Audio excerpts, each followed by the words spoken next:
bom, que bom.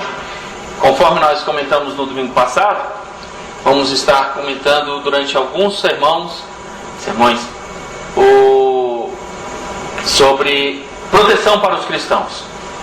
Estaremos estudando no livro de Efésios a respeito da proteção que Deus mesmo elaborou para nós. E por que nós precisamos?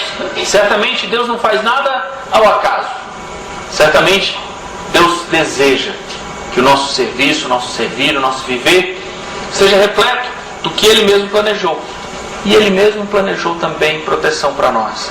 Ele mesmo planejou que nós soubéssemos, que nós tivéssemos sabedoria, soubéssemos utilizar a Sua palavra, o que Ele deixou para nós, para que a gente possa viver, batalhar, servir, mostrar para as pessoas que nós servimos realmente aos Deus dos deuses. Amém? Amém. Conversamos no domingo passado sobre a verdade, sobre como a verdade ela é a base de tudo que nós precisamos para servir e para nos proteger. Conversamos basicamente sobre o capítulo 6, versículo 14 de Efésios. Hoje vamos continuar nesse mesmo capítulo, nesse mesmo versículo, apesar de estudar alguns outros trechos também. Convido os irmãos a ligar suas Bíblias no livro de Efésios. Não desmarque aquele Salmo 24, nós vamos utilizar ainda, mas abra suas Bíblias no livro de Efésios, capítulo 6, particularmente no verso 14 ainda. Esse trecho do versículo, a primeira parte do versículo, nós estudamos no domingo passado. Falamos sobre a verdade, como comentamos, Aprendemos que a ilustração do cinto servia para nos mostrar como é importante que tudo aquilo seja englobado, tudo aquilo seja protegido pela verdade. É assim que o soldado colocava a sua armadura. Primeiro, ele colocava a sua roupa normal e através do cinto ele dava sustentação. A verdade, ela tem que sustentar toda a nossa vida. A verdade representa a integridade da nossa vida. E nós aprendemos que assim como o cinto dá facilidade, liberdade de movimento, também a verdade é a verdade que nos dá esta liberdade conosco mesmos, com o nosso próximo e com o nosso Deus. Quando nós não temos a verdade, nós temos problema.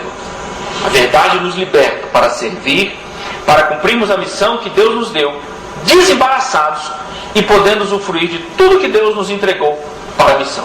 Tudo isso nós estudamos domingo passado. Decidi revisitar isso só para nós podermos continuar construindo. Aqui nós temos diversas coisas. Como a gente aprendeu, a verdade nos liberta para servir em tudo. Não sei se os irmãos se lembram, nos estudos passados nós percebemos que nós devemos compartilhar a nossa fé através dos nossos dons, através até mesmo das nossas limitações. Nós podemos ver aqui que a verdade faz parte disso. É ela que nos liberta para servirmos através de tudo. Com o nosso tempo, nossa família, nosso dinheiro, nossos dons, nossas habilidades, nossas limitações, tudo. Tudo que está na nossa vida foi Deus que permitiu. Nós cremos que nenhum cabelo cai da nossa cabeça sem que Deus o saiba, sem que Deus permita. Amém? Amém. Amém. Cremos. Quando Paulo escreveu o livro de Efésios, Paulo estava preso. Literalmente, nesse caso específico, acorrentado a um soldado. Esta foi a prisão, a forma de prisão enquanto ele escrevia o livro de Efésios. Acabamos de dizer que até mesmo através das nossas limitações nós podemos servir a Deus. Agora imagine o nível de limitação se você está acorrentado a um soldado. Será que Paulo tinha limitações? Eram grandes limitações. Nem isso deixou de ser usado por Paulo para abençoar o povo de Deus.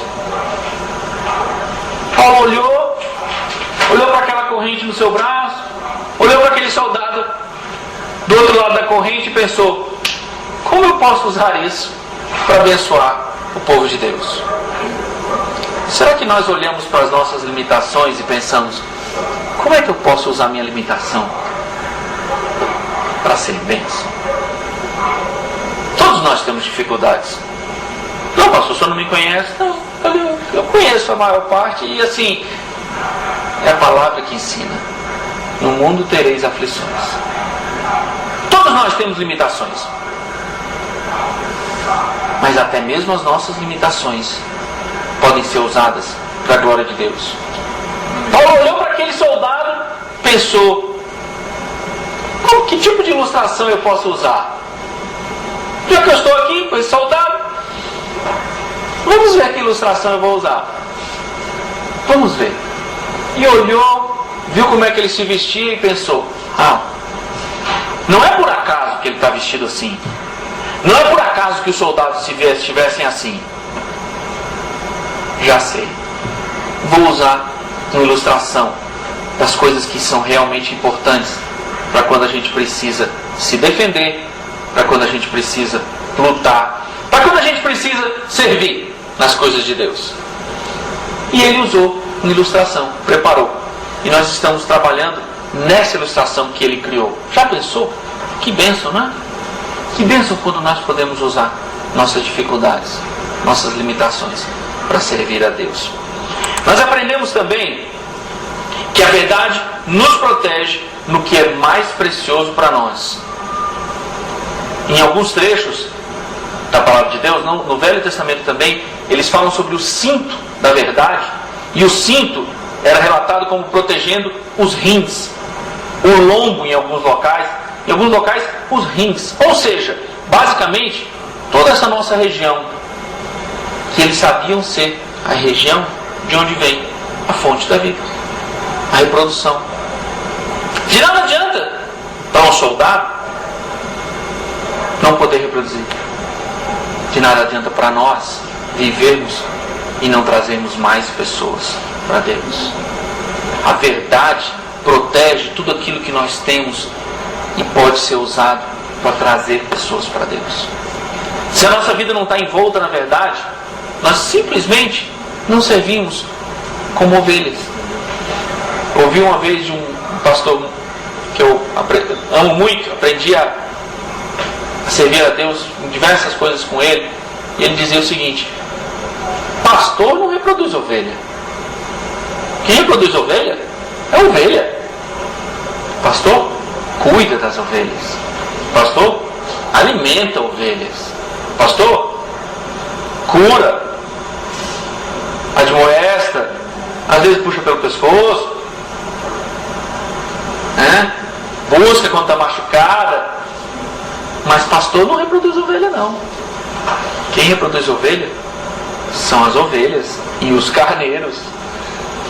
São as ovelhas que têm que perceber a necessidade de produzir, de trazer pessoas. Cada um tem o seu ministério. Deus colocou em bênçãos, Deus colocou habilidades, Deus colocou tudo para que você e eu possamos servir e mais pessoas conheçam a Deus. Aprendemos que a verdade nos protege no que é mais precioso para nós, permitindo que nossa vida se transforme em novas vidas que também venham a servir. Muito bem. Hoje nós vamos estudar sobre a proteção da justiça. Segunda parte do versículo diz assim: vestindo-vos da couraça da justiça. Vestindo-vos. Primeiro lugar, quem é que se veste? Deus nos veste? Não. Nós mesmos. Vestindo-vos da couraça da justiça. Nós temos que decidir nos vestir da couraça da justiça. Em primeiro lugar, vamos pensar. Note que nós vamos nos vestir de algo que não é nossa natureza. Quando ele fala couraça, ele quer dizer o quê? Algo forte. Todos nós temos pele, que nos animais a gente chama de couro, né? A forma como eles se referiam à couraça, na verdade, isso era basicamente um conjunto de placas de metal costuradas, placas para dar alguma mobilidade, mas eram placas de metal duro, que se colocava no peito e sobre o abdômen, nos ombros. Era a couraça do soldado. Paulo olhou para aquele soldado e pensou: tá, o cinto eu já relacionei com a verdade. E a couraça? Eu vou relacionar com o quê? Com a justiça. Como assim? Vamos pensar um pouco. Em primeiro lugar, de quem é essa justiça? De que ela é feita? Note que ela não é feita de nada meu. Porque de mim eu não tenho o que seria necessário. Ela não é feita de nada meu. Assim como a couraça, assim como aquelas placas não eram feitas de nada que fosse o soldado, assim também Paulo nos orienta a nos vestirmos de algo que não é nosso. Não vem da nossa natureza, não tem a nossa natureza. Sabe por quê? Porque se tivesse a nossa natureza, não seria suficiente para nos proteger daquilo que nós precisamos. Nós precisamos de proteção que vai além da nossa própria natureza. É por isso que a couraça não é nossa. A função dela é nos defender de golpes mortais. É por isso que ela está aqui. É por isso que ela protege estes órgãos. É por isso que ela protege o peito, o abdômen. Porque não adianta eu estar com os braços bons, as pernas boas, e eu levar um golpe perfurando o meu tórax.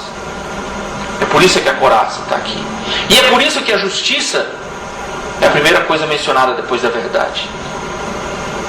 Porque de nada adianta falar sobre armas, de nada adianta falar sobre ataque, se você estiver mortalmente ferido. De nada adianta você pensar em lutar, se você já estiver ferido. E se você não estiver protegido pela couraça da justiça, você não vai nem entrar na luta. Você não vai nem começar a batalha, porque você já vai começar ferido mortalmente. É por isso que Paulo fala, logo depois da verdade, ele fala da justiça. Vamos aprender mais. Lembra do Salmo 24, 3 a 4? Quem subirá ao monte do Senhor? Quem há de permanecer no seu santo lugar? O que é limpo de mãos e puro de coração, que não entrega sua alma à falsidade, nem jura dolosamente. Quem? Quem é que vai estar na presença de Deus? Quem é que vai permanecer no mesmo local que Deus? O que é limpo de mãos e puro de coração. Essa é exatamente a função da couraça da justiça. É manter o seu coração puro. É assim que a batalha começa. A primeira parte é manter o seu coração puro. Antes de aprender a fazer isso, não adianta aprender a batalhar. Não adianta nem pegar na espada. Primeiro, nós temos que aprender a manter o nosso coração puro. Algumas pessoas têm se machucado muito. Alguns cristãos sinceros têm se machucado muito, porque pretendem aprender a manejar a espada antes de aprender a manter o coração puro. Porque até mesmo o motivo pelo qual nós devemos pegar na espada depende de um coração puro. Algumas pessoas têm pretendido batalhar, lutar por motivos que não interessam a Deus, porque não aprenderam ainda a manter o coração puro e permitir que Deus mostre os motivos, as batalhas, aonde atacar, por que atacar, quando atacar. Não é à toa que Paulo fala inicialmente da couraça da justiça. Nós precisamos ter o coração puro. Além do Salmo 23, 24, queria que os irmãos pensassem